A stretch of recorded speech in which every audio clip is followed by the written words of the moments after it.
Welcome back to another episode of the Off the Tools podcast with myself, Wayne Bettess, and Andy Jones, as always. But today we have a special guest, Daniel Ball, who is the director of EPACT Limited and Pro Trades Training Centre. There we go. I got the scripted bit done. Welcome, Daniel. How you doing? How are you going? All right, guys. Yeah, it's good to have you, mate. It's good to have you. So whenever we have a guest, obviously to a lot of people, they know who me and Andy are. But just sort of give a very quick introduction to the listeners of who you are, and then we'll dive in from there, my friend. All right. Hi. Well, I'm Daniel. As he said earlier, I'm the director of Elite Plumbing and Construction Limited, also the director of Pro Trades Training Centre, and also the director of Get Glowing Limited, which is a sunbed shop. So you like to be busy then, by the sounds of it. Yeah, flat out, mate. Flat out. So obviously you've got two trade-based businesses. So let's explore that a little bit, and we'll touch on the sunbed shop in a little while. But so how long has Elite Plumbing and Construction been going? So Elite Plumbing and Construction has been running for just under 6 years. Okay.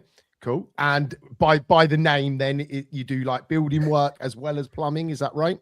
So we specialize in full bathroom refurbishments. In the last 6 years, we've carried out just under 700 bathroom refurbishments. We're on average, we're doing about 14 bathrooms a month at the moment. Wow. Doing some serious numbers there then. And just quickly, because we are going to dive deeper into all of this, what is Pro Trades Training Centre as well then? Okay, so Pro Trades Training Centre has basically been born from us trying to employ and get on new subcontractors. There is no one about at the moment. We'll go a bit further into that, I'm sure. So we run 2-week intensive training courses for bathroom fitting and also for wall and floor tiling. It's a great introduction and hands-on experience of getting into the trade. They're accredited courses, so there's a qualification at the end of it, aftercare support, and we're also working on supporting people into interviews and potentially employment with other companies around the UK. Oh, that sounds amazing. I can't wait to learn more about that as we have this discussion. But obviously that's what you're doing right now. Yeah. So let's go back a bit. Let's rewind the story a little bit. Okay. Let's kick it off with like where are you from? What was your like childhood? How did you get into the industry? Let's just sort of hear a little bit of the history of Daniel. Yeah, all right. So I'm from Dunstable. Hey, another hometown boy. Yeah, so I'm from Dunstable. I'd say childhood not too bad. School, I was a terror. Naughty kid, bounced around from school to school, a trier, as people would say.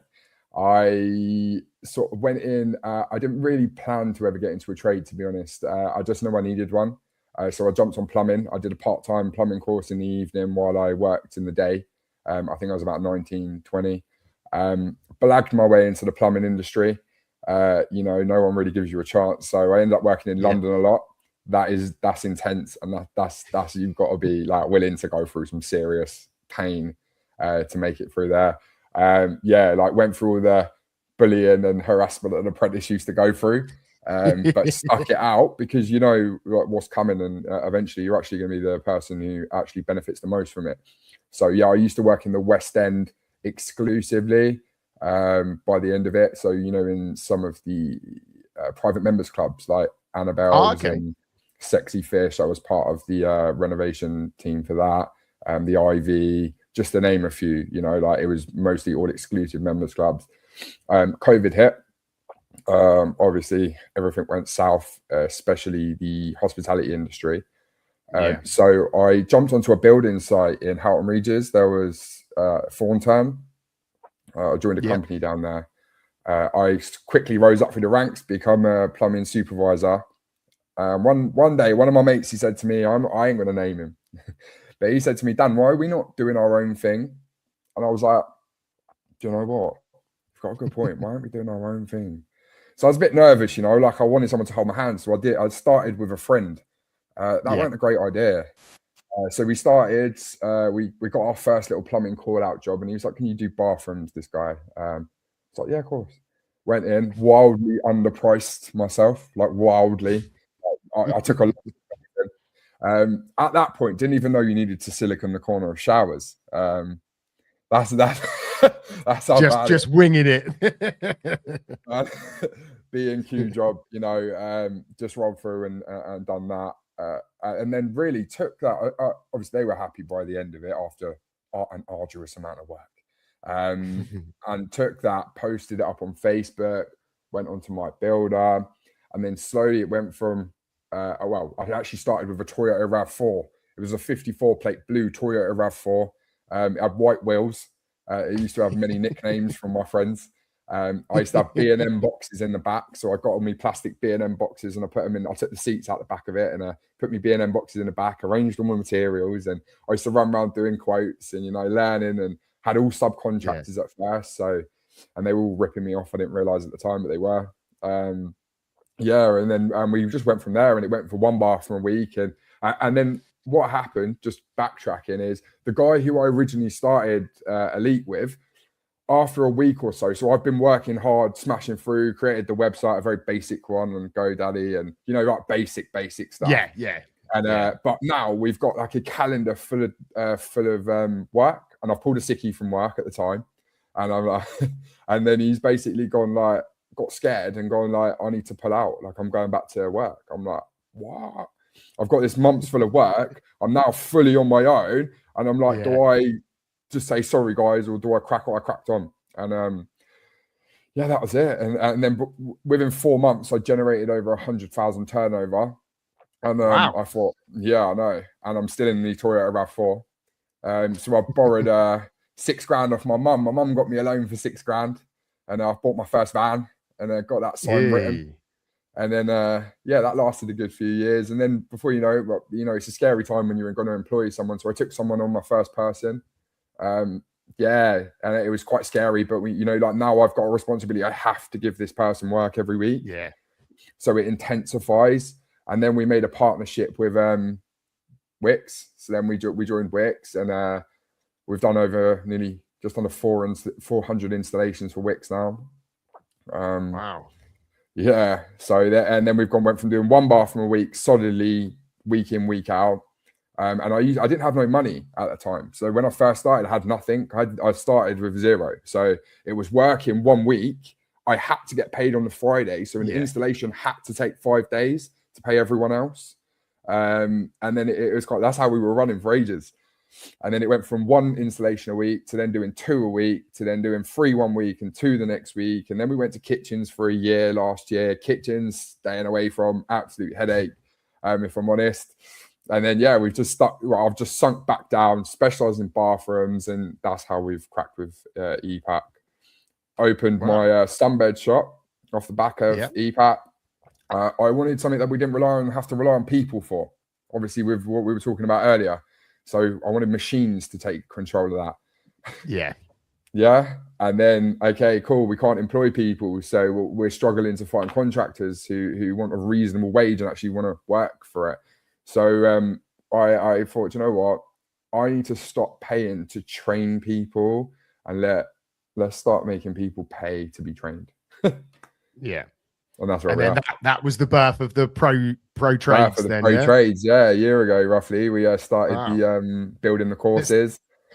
It sounds like it's all happened fairly quickly then in the ski. Like, how old are you, if you don't mind me asking? I would say guess, but I don't want to be offended at this early in the morning. No, I'm 33. Okay, right. So you're the youngest man in the room then. So we probably don't have not many mutual friends then, but we both grew up in the same town. I was wondering if you were a bit closer to my age. I probably know a fair few. So just to on all of the go on, Andy. I was just saying we actually did one of our podcasts where we went quite deep into the curious world of apprenticeships. And we started to get deep enough into talking about what you've just alluded to, Dan, which was how people will go and pay fucking 100 odd grand to go to uni, or come away with all that debt, not generate any revenue or not make any money for 3-4 years, yet small businesses are expected to fund an apprentice who starts at base zero with no prior experience. And that's one of the reasons that's killing off the game, is the funding's not there. The businesses are expected to pay for it. And what we dialed in on, especially with this, and obviously you'll run into this yourself, this increase in minimum wage. You're trying to take on guys and put them in through any kind of apprenticeship. An older guy, the gap between a skilled bathroom fitter and what you'd expect to pay this apprenticeship, and then you've got to fund the training. So I can absolutely understand the logic behind the second business for sure, because it's probably in some ways even more prevalent for the bathroom and tiling game, because the cost of entry is lower, yet the finishing standards in some ways need to be higher than just chucking a boiler on the wall. So we haven't bothered with apprenticeships, to be honest with you. I looked into it early doors and found that, you exactly what you said, you hit the nail on the head. The funding is just not there. So how I run it is I created my own internal training program. So we basically run through, and we're still perfecting it. I mean, we're not perfect, but what I will give you an example of 2 people that I've got working here. One of them started as a roofer with 0 experience. I think he started on about £130 a day. He's on like 260 a day now. He runs, like, he project manages basically my whole company. He was a quick learner, which was helpful, but social skills weren't there. So we had to work on the social skills part of it. But I mean, like, he's doubled his income, and there's another one as well where we took him from he again was a roofer and we trained him into a tiler, and he was within 4 months he was tiling first, and doing all the tiling by himself and grouting and to a high standard. And that's what way we're going. The training is it's the traditional training for like plumbing and stuff is so out of date and so long, isn't it? Like expecting people to do 2-year courses and they hardly get any real life practical experience. So mate, I cannot, especially with your marketing skills, which we're going to move on to shortly, but I can't see how this can fail for you. I genuinely, there's a huge, I feel there's a huge demand for it from people that want to train, but also from companies like ours that are desperate to find people that have some hands-on experience. I don't want to take that wet behind the ear guy that just doesn't even know what a spanner is. I want someone that I've wasted the money, got dirty, got the silicone on their jumper. Yeah. I also like how laser focused it is as well. Like, because the other failing with apprenticeships is just the drawn out process, like you said, but it's also just repeating a lot of shite that's not required. If you want a mint fucking tiler, he needs to do super intense everything that's needed to be a mint tiler, and none of the shit that comes with it. So our training, it just starts the absolute bare minimum of our training is cleaning. If you can't clean someone's house, because you are going to be a lackey at first, especially if you've got no experience, you're a labourer. If you can't clean to an extremely high standard, you don't even go past 1 month. It's as simple as that. I'm not wasting my time if you can't, because I will never, it doesn't matter how skilled you are, if you can't clean, I will not send you out into the world in one of my installs. For them, you could do a cracking job, but if the cleaning is not done right, straight away I'm going to have problems. I'm not interested. That's a really great point, because you could do the best job. The tiling could be on point, the bathroom could look amazing, but if the customer walks in and there's shit all in the hallway and crap everywhere because someone hasn't bothered to just do the basics and tidying up and cleaning up after themselves, it sours the whole job, doesn't it? I think it represents more than that, though. I think it represents like your attention to detail, and that's massive to us, is attention to detail, because but when a customer comes to paying, these are big money jobs. This ain't like a tap fit. You're talking like between £8,500 to £10,000, and the customer's always got a big chunk at the end of the job. So they are, which I expect, and and I appreciate their fine tooth comb. They go for it with a fine tooth comb, and I will, at the end of it, not only do I want to give the customer a beautiful bathroom that's going to last for the next 10 to 20 years, but I also want to give them, it's about the customer journey for me, which is huge as well. So with that volume of work that you're doing in Elite Plumbing and Construction, how are you managing that day to day, like from a software and organizational point of view? Well, I've had my first air transplant, mate. I ain't gonna lie. So from a software and data. So a lot of our jobs. So we have. I built a system on Google Sheets. It's called the EMS, so it's the Elite Management System.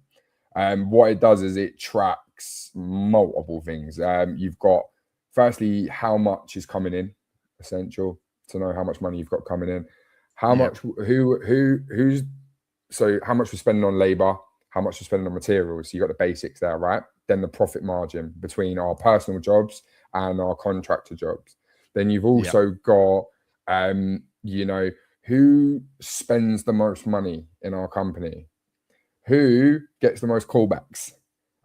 We track those things because I think they're really important, because if we have quarterly reviews, and if someone is spending a significant amount of more money on callbacks, for example, or a significant amount of more money, that's where you leak a lot of your profit is through materials and wastage and people just buying, filling up their vans and doing their houses up.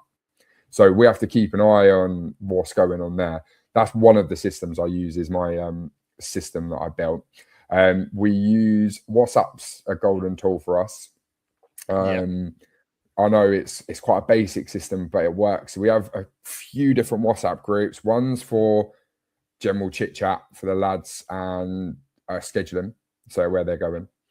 We have another WhatsApp group for orders, so material orders, and we use like the customer surname so we can track that. And then we also have an issues group. So obviously when stuff gets delivered to site or there's problems or anything like that, we need to be able to go directly, go to one group, be able to go into a chat search, put that customer's name just to go directly back. We run 3 update videos a day. So we will have at 20 past 8 in the morning, the lady, she's our operations manager, Shelley. She will give the guys a call, make sure everyone's on site. At 12 o'clock, we expect a site update video. So it will just be a video of the site, what's going on, where we're at. At 3 o'clock, and this is annoying everyone, but I don't care. At 3 o'clock, another update video, because I want to see what they've done between 12 and 3. And between 4 and 4:30, because your highest performing time is in the morning, right? Like that's what they say, you perform best in the morning. So I want to see who's smashing it in the morning and who's chilling for the afternoon. And then from between 4 and 4:30, what we're now doing is FaceTimes on site. So the ops manager, Shelley, she'll FaceTime everyone on site. And that's to make sure that no one's clocked off early. So we're running a tight ship, because another place that you silently lose profit is through those 20 minutes, those half an hours of, and when you're talking about people on 25, 28 quid an hour, half an hour every day adds up. Yeah. And it's a silent killer if you don't keep on top of it. You lose half an hour per man 3 times a week. Before you know it, you've lost a hell of a lot of money time, haven't you? 100%. I'm $7,000 wage bill a week. Like I try and keep. How many staff have you got? Like, do you subcontract your work, or do you employ, or is it a mixture? So I have employees, but majority is a lot of bona fide subcontractors. So obviously we just make sure we're careful on the rules on that and make sure that we're compliant. We use a lot of different people for different jobs. But I think consistency is key. So having the same people doing it over and over again is really important for us. Builds customer relations. There's customers. In a typical week, how many people are you like responsible for then? Jesus. In a typical week, 10 people plus office staff, so 10, 12. Yeah. Okay. So you got your hands full then, definitely. I'm not a babysitter. An emotional confidant. Adults are harder than kids because the adults don't listen, do they? Yeah, when they say men are worse than women. 100%. Oh, men are hard work. Men are hard work as it is, even in the corporate fucking sector. But tradesmen, fucking right. We'll get on to staff. But that's the power of women, though. Kudos to women. You get a good woman in the office, she takes control of those unruly men, doesn't she? Yeah, she's powerful. She's got them on lock. No one wants to offend her because when I come in screaming and shouting. Everyone knows what to expect. When she comes in, she's like the silent killer. You know what I mean? All nice and it's funny that, and then though, because every business that seems to be successful seems to have a powerhouse woman at the core of it, you know. And obviously, like trades, it's male dominated. Like it's like 98% male, isn't it? But fundamentally, from the people that I work with and the people I speak with and the people that I know, the ones that are successful seem to have that core at the heart of that business, a strong lady that takes control of it, which is they say a very interesting. Successful man, there is a strong woman. I mean, like, 100%. And it's hard work. You know what it's like with tradespeople. We're out, we're dirty, we're grubby. Half the time we can't be asked to do anything on the weekend. They've got to go through that and and endure. So they got to be powerful women anyway. Yeah, definitely. Where was I going with I had something else I wanted to say on that.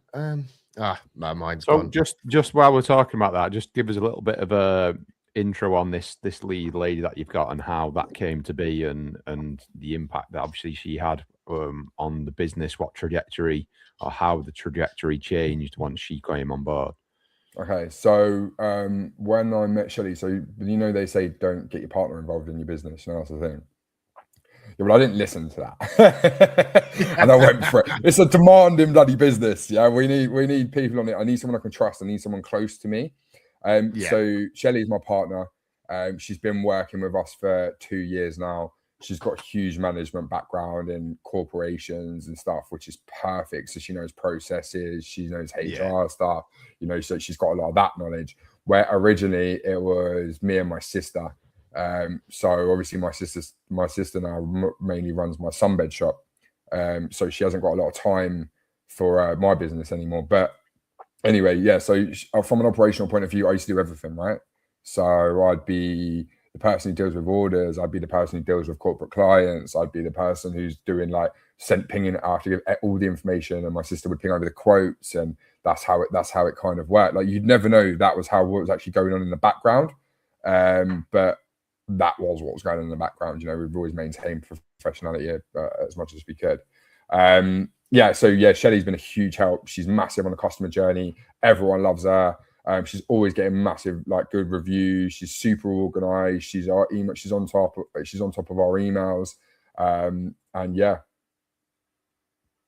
how do you find that dynamics? Obviously, being your partner. So, cards on the table. I've tried it a few times, it's hard work, and it just doesn't work for our life. 100%. We're we've accepted that it's not something that we can do.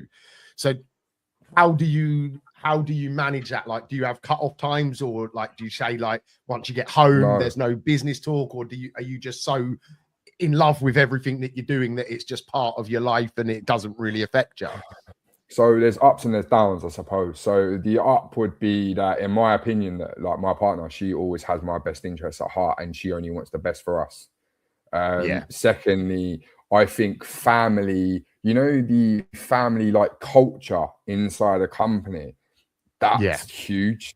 And that gets people to do things they that will make me do things for them.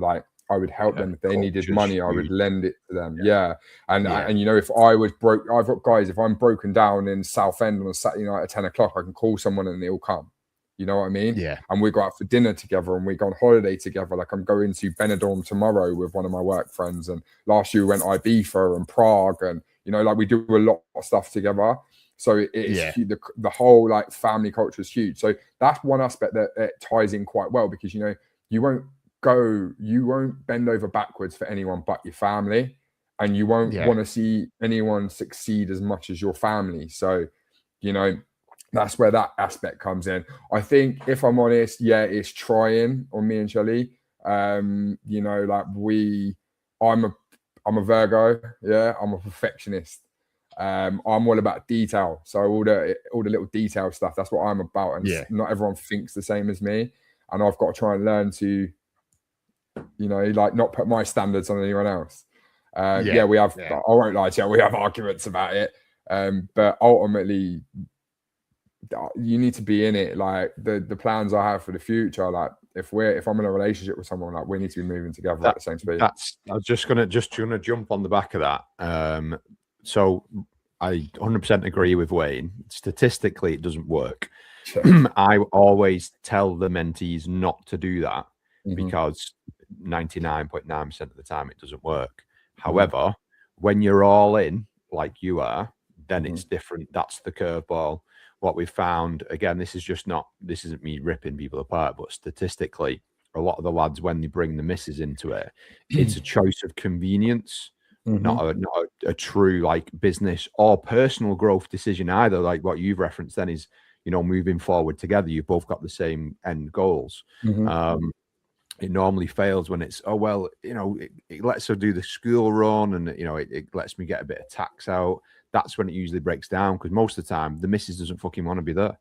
They just do it. So my missus actively left her job to come and join her. Sorry to cut you off. So my missus, if you're on the journey together, that's when it fucking works, isn't it? Yeah. So we have, and that's to be when on it becomes powerful, when you're both lined up and doing it. So that's it's really refreshing to see it and hear it working for some people, because for many it doesn't. So hats off to you for that, mate. Listen, there's times where she's definitely wanted to batter me, I can tell you that.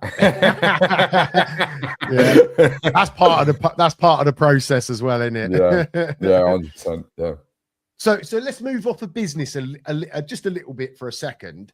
Personal, like fitness, health. Are you actively looking after yourself? Do you train? Do you have any sort of like ambitions to sort of get fitter, stronger, or like, what's your situation? So I used to train a lot in like mixed martial arts and kickboxing and stuff. About 2 years ago, I used to be super into gym. You know, when COVID was about, I used to be doing 5K runs a day. Like I dropped out, I was looking good. And then sort of, you know, after that, life gets in the way, business gets in the way. Work, it's difficult. It is difficult. That's your 30s for you, mate. When you get into that 30s age, it starts to get harder, doesn't it? You know, like I'm not physically, like I'm not on the tools grafting anymore as much. I'm like mentally grafting, and I find that has a huge impact on like my motivation to go to the gym. I'm on and off. Like if I'm honest, like at the minute, I bloody snapped my ACL 2 years ago on my right leg. So I think 3.5 months ago now, I had major knee surgery at the L&D. Doing jiu-jitsu. Kickboxing. Someone took out my leg, man. Me and Wayne both used to do Thai boxing. Wayne did kickboxing. I used to do Thai boxing. Muay Thai. Where did you train when you were doing Prime. Kickboxing, Daniel?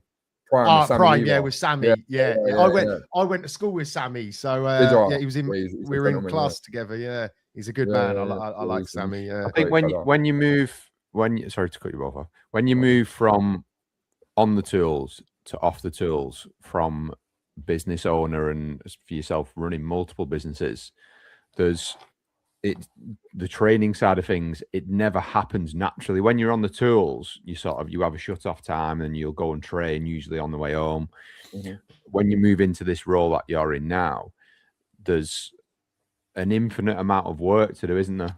You know what I mean? I get this from my partner. I'll come home and it'll be like, or it'll be asked, well, what time are you home tomorrow? Or how come you're only home at this time? There's just a fucking infinite amount of work to do, isn't there? 100%, so like, unless you put a manual block in your diary to go to the gym, it isn't going to happen, is it? No, you're never gonna. And I'm sure you two are the same, and probably everyone listening. I'm an absolute. If I didn't have businesses and family, I would 100% probably be a drug addict, because I'm an addict by heart. You know, like I get addicted to things, and work. My wife is very good at letting me know when I'm letting it sort of take over. And it's like Andy said, when you're at a bathroom there's a cutoff point. You know, you've got to leave because the customer needs to get on with their life or whatever. But when you're working on the business, we've probably all done it, sat up till 1, 2 in the morning doing something, you know. Yeah. And it's so Still easy to just let it consume you, isn't it? Well, I often go do this. So like on a Friday, Saturday, I will sit there. I'll wake up at like 7:30 in the morning, come downstairs, like have my coffee and that, jump straight on the laptop, not leave that sofa all day long, on the laptop all day, analyzing bloody social media marketing campaigns, building new websites. I've seen a new idea. I want to implement this. And I will sit there till 1:30 at night. And then I will do the same the next day. I'll do the same the next day. I've got people calling me up saying, "What are you doing tonight? You coming out?" Nah. And then I think to myself, do you know what? I think this is what might be separating me from them, is because 100%. I really want to go out, but I really do want to go out. I want to go and enjoy myself. But at the same time, like, I've got to make some money. And I'm addicted to it. I am, yeah. And if I'm not doing that, I'll be on ChatGPT at 1 a.m. storing my ideas for the next day to think about what I'm going to do next, or writing books. I'm a published author. I wrote a book. Oh, really? Yeah. I'm a published author. Yeah. What's the book? It's it was a sales hook, so it's the ultimate guide to bathroom and kitchen refurbishments. Oh, okay. It was my first ever book. It was the first time I ever tried it. It took me like a week. So nice. Well done. You'll have to send me a link to it. I'll have a look and critique it for you. Oh yeah, it's all right. My book is still. It's been half written for about 2 years. So I need to pull my finger out and get that finished, to be honest. But so let's pivot a little bit. So what made you start a sunbed shop? People, you know what? I all I wanted was to start like another company. I didn't want all my eggs in construction because it's volatile. So I thought, you know what? Let me do something that doesn't rely on skilled people. Let me do something I can drop an ad and get anyone local. They don't have to drive. Like, there's no real restrictions of who can come work there as long as they were over 18. So, and if a sunbed breaks down, you get it repaired. You know? But yeah, that was it. That is exclusively the reason, because I was sick of relying on skilled people letting me down, causing me stress, and I want machines. Yeah. I again, anyone that has grown a trades business will 100% resonate with that statement. You know, I've done it a few times, like diversified and tried different areas, and I always wanted a sunbed shop. You know, I don't know if you know, but I used to have a shop on the high street in Dunstable. It was a bathroom showroom. It had a plumbing merchants upstairs. And it was around 2012. You're too young. You were probably still a kid then. But at the time, we were thinking of doing a sunbed shop on the upstairs rather than the plumbing merchants. But the Tory government at the time, were talking about banning sunbeds. Like, they were going to be about now as well. Are they still talking? Yeah. So I should have done it, because I'd have had fucking 15 years of it now. But it basically scared me off, and I never did it in the end. But I think diversification is a very good idea, because like you alluded to, construction is volatile. You know, if the market, if something goes wrong, especially if you're doing contract work, you know, like you mentioned Wicks earlier. If you have a fallout with those, or something changes, you know, they could go bust, or whatever happens. You know, you're left in the lurch, aren't you? So, I to be honest with you, I haven't sort of focused directly on Wicks anyway. So I've always done my own supply, design, and fits. So that's how I started. Let's talk about that then. So how are you generating? That volume? Because, you know, there'll be people listening that will be lucky to get one bathroom every couple of months, you know. So like, you don't have to go into fine detail, but like, how did you? Are you using marketing agencies? Are you doing it yourself? Like, what's the the rough process of what you're doing? All right, so I went on to. I'm not even gonna lie to you. When I discovered ChatGPT, it changed my life. He's my best mate. I went to mine's a lady. Oh, is it? Oh, fair enough. I've got a lady voice on my chat. Listen, what you do on Saturday play with me, mate. All right? Hey, I'm no. just going to interject on something before you get delve into it, and I'll let you carry on rolling with it. So I listen to Chris Williamson's Modern Wisdom podcast, that's my obsession, Yeah. And there's a thing at the minute, what people are doing, they're turning Chat GPT into an ex-girlfriend that they miss, right? By uploading, you can upload all of your text history conversations, all of where you've been on holiday, all of your Facebook, social media news feeds into it, and train it into talking like an ex-partner. That's wild, isn't it? Mate, people have some funny quirks. You can even upload all the pictures and shit like that, and that's mad, wild, that's mad. Dangerous. That's crazy. Let's get out of that realm very, very quickly. I think. Dark, that came into my head. Anyway, you've turned it into your best mate, Daniel, which is a bit more palatable. Do you know what I mean? Well, no, we have some harsh conversations, but it is what it is. Yeah. So generating clientele is where we were, right? Yes. Yeah. Okay. So obviously, a main contributor to me is Wix. They hugely contribute towards our company in terms of the amount of installations that we do. We've also recently been in talks with Easy Bathrooms. So we're talking about joining up with them as approved installers. But to be honest, it wasn't really commercial contracts as well where I started. You had to have a portfolio to get a commercial contract, right? So started with Facebook, basic social media advertising. I don't think it was as saturated 6 years ago. I might be blind, but I just don't think it was. If my memory serves me well. So we'd put up an ad on Facebook, and we'd generate I'd boost a post generically, and we'd probably get 1-2 people coming back. And because I was so cheap at that time, we'd win the quotes. Then it went to my builder, and even my builder didn't feel as saturated back then either. Might be 1, 2, 3 people on it. Now there's 5, 10 on a bloody just for a bathroom. Now, we joined Checker Trade, those things, they worked at the beginning, but not now. So I spent a lot of time designing a thing. I'm pretty sure, I'm not 100%, so I don't want to claim it, but I'm pretty sure I'm the only person who's done it in England. Correct me if I'm wrong. I've created a tool on my website called the Instant Estimate Tool. People can go online and basically type in all their requirements, but it's not really typing. They're sort of yes and no boxes, and the only kind of boxes that we need to know is square meterage of tiling or rough square meterage of tiling. They enter their information in, and when after they've done that, they can actually see a rough estimate of how much that bathroom would cost for us to do it. That's cool. So it's like a quote tool online, essentially, without leaving your site. Well. Exactly, yeah. So it's normally qualified leads.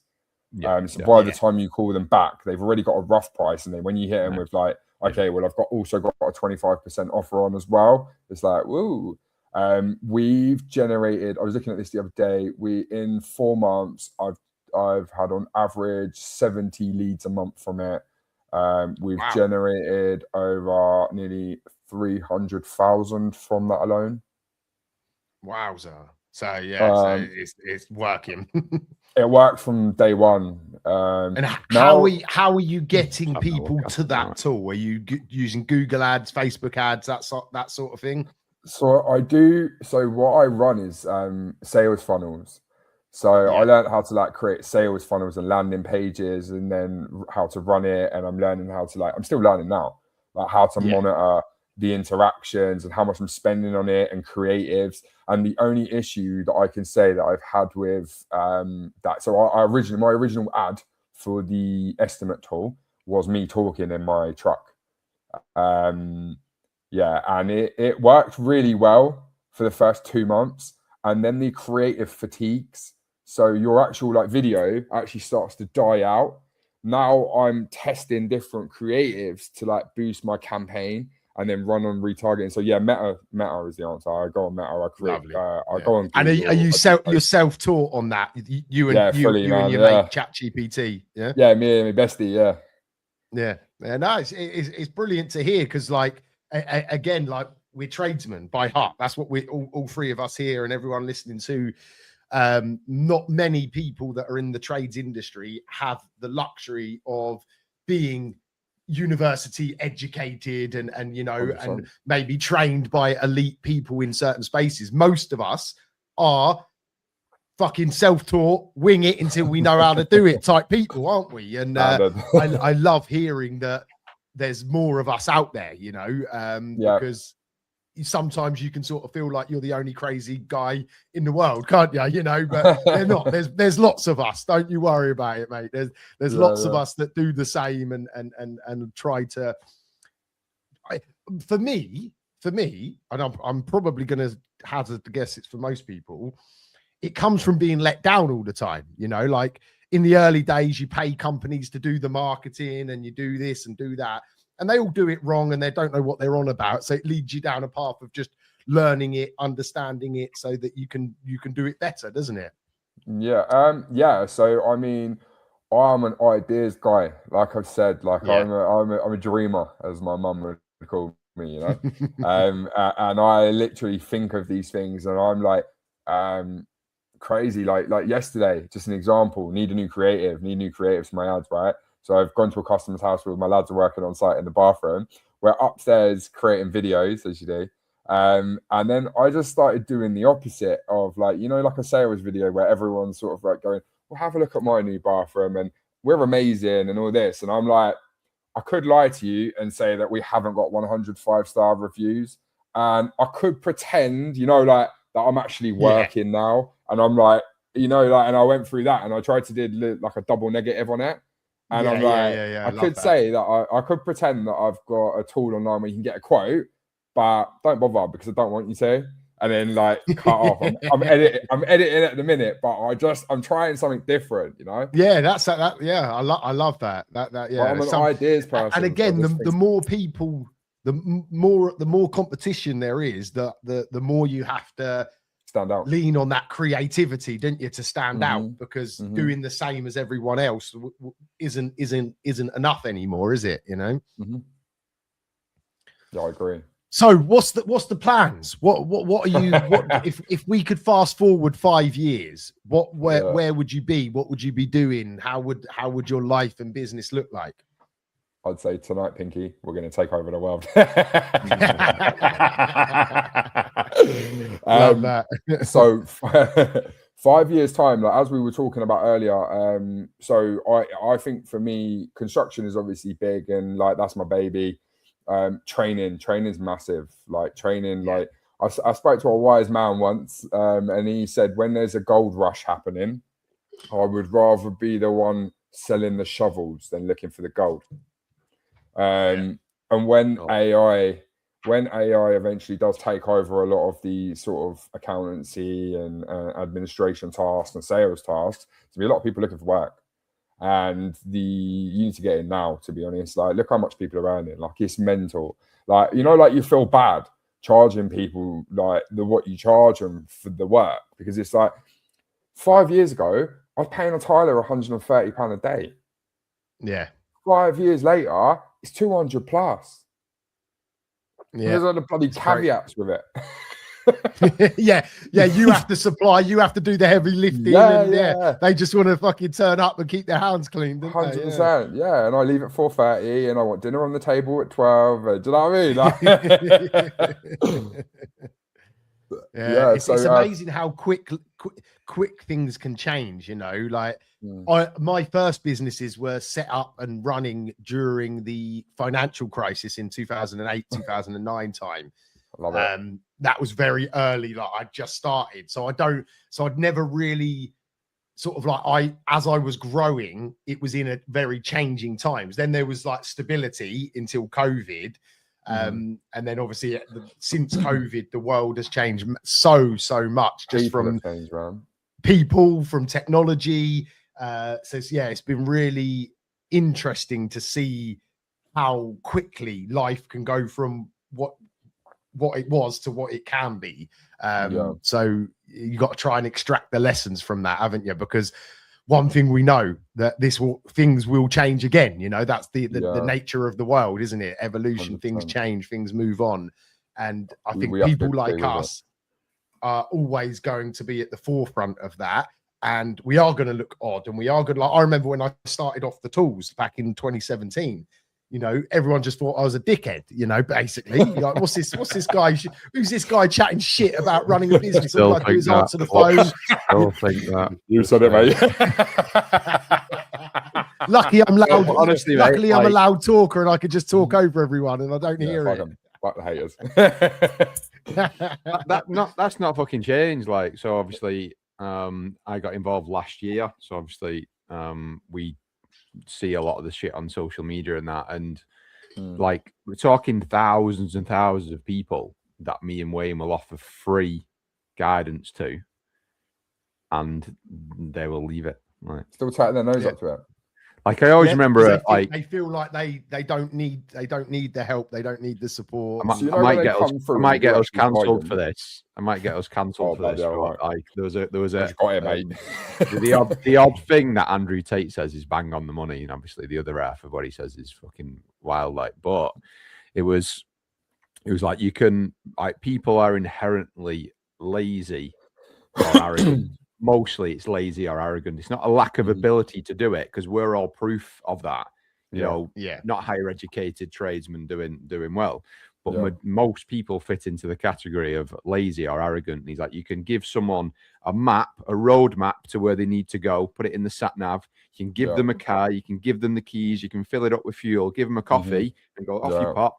Nah, I'll probably try it myself. Thanks, mate. And it's like, it's mad. Like, the trade aim is 100% fucking agree with you, to be honest with you. Like, I think you are right. I don't need that. They can see the business failing and failing and failing. Here's some free help. Nah, I'll be all right, thanks. Yeah. Wild. Well, that's what, you know what? That ties in quite nicely to, like, where I was at yesterday. So yesterday I had a meeting. Obviously, we've got the Pro Trades Training Centre. That's all coming up and running. That'll be opening. Like, we've got an open day on the 18th of July, and we're officially opening in August. Free plugs welcome. Go for it. What's that? Free plugs are welcome. Go for it. You're all right. Sorry. No. Yeah. So obviously that's opening then, and we were speaking to another.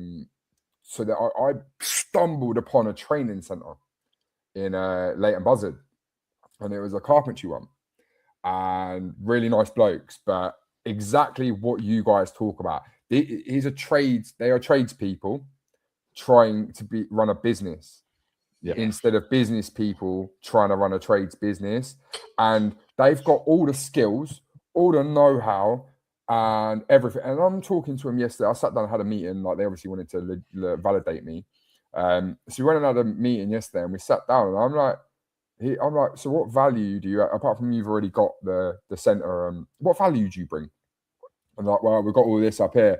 I'm like, mate, not being funny, but you can have all that up there. If you can't teach someone, engage people pay you for that knowledge and want to be there, and then talk about you well after. Up there means nothing, and your trade centre means nothing to me, because, like, I'd rather, instead of putting you under my brand, and crash and burn in it because of the lack of interest in it, I'd rather not bother.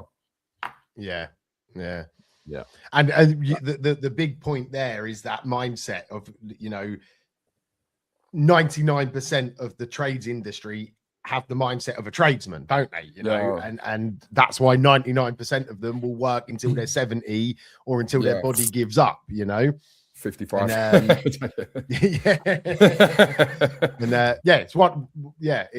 We encounter that mindset. It's literally every single day, and even people that have been working with me and Andy for like a year or two, you know, that the habit of that tradesman mindset constantly comes back. It acts like an anchor. But those that push through it and become successful, whatever level of success, you know, some people want a huge business, some people want a huge bank balance, some people just want time and you know, and have the luxury to pick and choose what they do.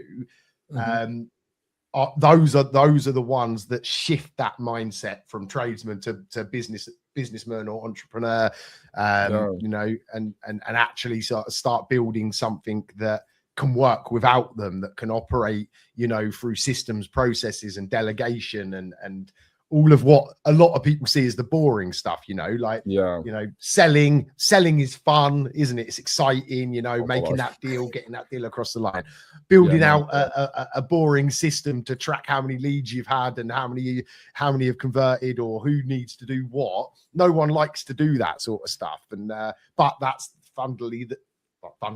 fundamentally become the foundations, and as any of us know in construction, if you try to build a house on sand, it isn't going to last very long, is it? You 100%. Need to build that house on the rock or the concrete or whatever it is, And there's loads of good ways of doing that now as well. Like you've got with AI chatbots and building framework and OSPs and SOPs, sorry, and there's loads of things that I'm trying out.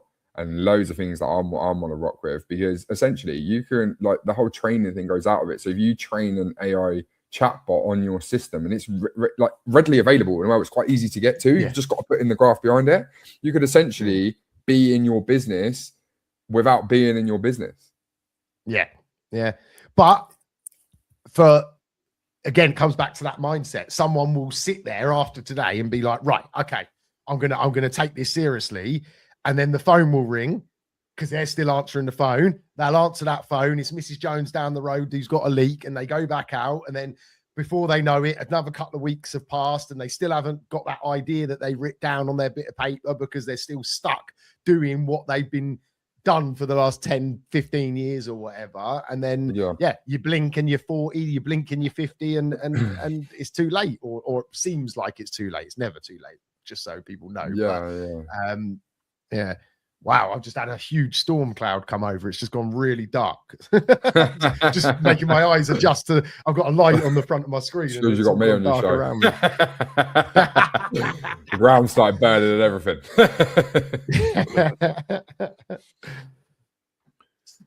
Right. We've been nearly going an hour already, so bloody hell. I'm just going to have a quick scan through my notes. You got anything else you wanted to add, Andy?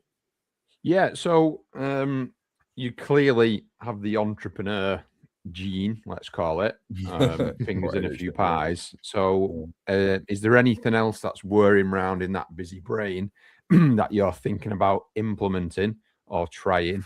I'm sure you've got some stuff that you want to keep to your chest, but anything close to your chest, anything that, other than we've spoke about potential growth with your existing businesses, anything else on top of that you're thinking about doing? So obviously we spoke about I think we spoke about Elite, obviously a lot about Elite and the bathroom fitting business and stuff, and where that I'm kind of happy with it as it is, if I'm honest. I think I could push to become the biggest bathroom installer in the UK, but do I really want that headache? I don't know. So I think I'm leaning more into, at the moment, the training side of things. And obviously I spoke to you about the carpenters that we linked up with in a meeting yesterday. And essentially what we're going to be doing with them is we're going to create their courses for them. I got them to demonstrate yesterday to me their actual teaching skills, and they actually were pretty good. So, and I can work on that, but because they've already got a training center, I think we're going to be creating some courses, getting it accredited, running it under our brand, and then essentially we'll have the carpentry, tiling, bathroom fitting. We're looking off a whole section of that. I've been looking at, so a lot of things that I do like is some lower stuff, which is more passive income. I mean, you can create anything quickly and sell it straight away. Like I've wrote books that, all that I need to do is just put pen to Canva. And I've created template packs, and even my system that I've built, you can white label them, and they're the kind of more digital products. Is the aim that I'm sort of going in, sort of industry training, and that would be the way that, and consultations. And I've considered what unscalable growth? Have you heard of the unscalable growth thing? No. Where it's basically where you essentially you run people through, you support people in running their businesses. So for example, if you've got a client hasn't paid you, you've done a job for them, client hasn't paid you, what do you do next? You could chat GPT it, but it's always banging to have someone on the end of the phone. And like a solicitor, for example, will charge you £340 an hour for that. Whereas someone who's already done it, like I've been in situations where customers are saying, "Oh, we're not paying," and like withholding money over snags and stuff like that. And just having a person who basically supports you through running your business. It's called unscalable growth or something. Like it's a framework. It's that in essence what we do at Off the Tools. We support the guys in our group. From it can be simple things like how do I deal with this HR problem, or how do I overcome this obstacle that we're facing, and in like the more traditional world, it's consultation. Being a consultant in essence, isn't it? Like so that looks really interesting, because I mean you can have like you can set up system, because it's all about system and processes, right? So you go through it, you've got to find out, walk through, find like where the little dips are, build a process that works, and then essentially just keep doing that. That looks interesting, to be honest, because that's something I could do from another country when it's cold in England. That was always the aim for Off the Tools, was that I wanted to be able to build something that would allow me to work anywhere. Not that I've got any desires to do that, but I wanted the ability, like I could be anywhere in the world doing this right now, I've got meetings all this afternoon where in essence I'm consulting their one-to-one sessions with clients. I could be, if I wanted to, I could be in the coffee shop, I could be in the park, I could be in Spain, because my goal has never been, well, I say never, in my 20s it was money. I wanted the bank balance, whereas as I sort of got out the 20s into the 30s, it shifted from money to freedom. I wanted the choice of being able to do the school run. I wanted the choice of being able to go on holiday and still earn money while I'm away. I wanted those choices, which is why I systemized the plumbing business, why I started Off the Tools and developed that business. And at the crux of it, freedom was what I was after, not so much the money balance at the end, And what I found is the minute I shifted from chasing the number on the screen got bigger. Does that make sense? Because I wasn't focusing on it. I was focusing on providing value and finding solutions and giving to the world. That other side, the money side and everything, just started to grow organically, Law of attraction, right? Every now and then, you can fall back into bad habits and start doing things based on the monetary value. And you can obviously that can work and that can be a driving factor. I'm not saying it's wrong. But for me personally, if it's a choice of a large payday, but the sacrifice of that is 4 nights away from my family or whatever it might be, then I will make the freedom decision to do what I want to do, rather than do it just for the money. And for me personally, it was a very liberating insight that sort of grew. It didn't just happen; it sort of grew and nurtured that. And now my ultimate philosophy, I guess, is just lead with value. Lead with value with whatever you're doing. If you can give value to somebody else, then that is the right thing to do, and that's just something that I try to live. Oh wow, yes, the heavens are definitely opening now. Just got some lightning as well. Thanks for the heads up. We had a monster thunderstorm at like 3 a.m. Where are you? Wigan, northwest. Yeah, they have the internet up there, mate. Unbelievably, I didn't realise it went that high up north. It's not the best, but we've got it. I thought there was just quickly. I use Starlink, and storms can knock my internet out. So if I do disappear, I am really, really sorry. But really? Yeah. That's the downside to Starlink is storms can throw it out. With the freedom thing is to be honest exactly where I'm at as well. Financially, the money, like at first, obviously, the money to pay the bills, that's the important part. But I think I think wealth is freedom. That's I agree. That's where I think to get up in the morning and to be able to choose to do whatever or do nothing, that is where true value is, because your life is a currency. Your time is a currency you will never get back. That's where the passive income comes in as well, isn't it? Yeah, and that's where that's what I think. So that's my opinion too. Yeah. Cool. Right. On that note, shall we wrap up, or has anyone else got anything else they wanna continue the discussion on? No. That's it, boys. Excellent. So, just quickly, anyone that wants to know more about you, Daniel, and your businesses, do you want to just give a little plug to? I think the most relevant one will be the Pro Trades Training Center. So maybe shout out the website and tell us a little bit about the open day on that, and then we'll close up. Cool. Lovely. All right, so we're open. We've got our open day on the 18th of July at the Pro Trades Training Center. There are 2-week intensive courses where you're going to get 2 weeks of intensive training from tilers and bathroom fitters that have been in the game for 25 years plus. There's a mix of theory and practical, but most of all, you're going to learn by the end of it to have installed a full bathroom and tiled a full bathroom. There are also business training at the end of it. And if you come in, you play your cards right, we could potentially link you up with another company in a local area where you could get an interview at minimum. Excellent. And where is the centre based? What town are we in? So Stopsty in Luton, right? Just so it's LU2 8DL, and we're based in Base Point. Cool. Excellent. So anyone getting into Luton is very easy with the trains and everything. So there's no excuses. If you need to train yourself, or if you want to send staff members, or you want to upskill an apprentice and move them on their journey, the website is on the screen now. If you're not watching and you're listening, it's www.pttc.co.uk. Or if you just search the Pro Trades Training Center, I'm sure it will come up on Google. It's been an absolute pleasure, Daniel. Thank you, guys. Hopefully you can come back on in a few months and let us know how the launch and everything's gone. And I've got a feeling that we're gonna stay connected and have more conversations, especially as we're in the same town. We've got no excuses not to meet up for a coffee and put our heads together and see where we go. Yeah, no worries. Thank you very much for having me. It was nice to meet you, Andy. Thanks, Daniel. Have a good one, everyone. God bless.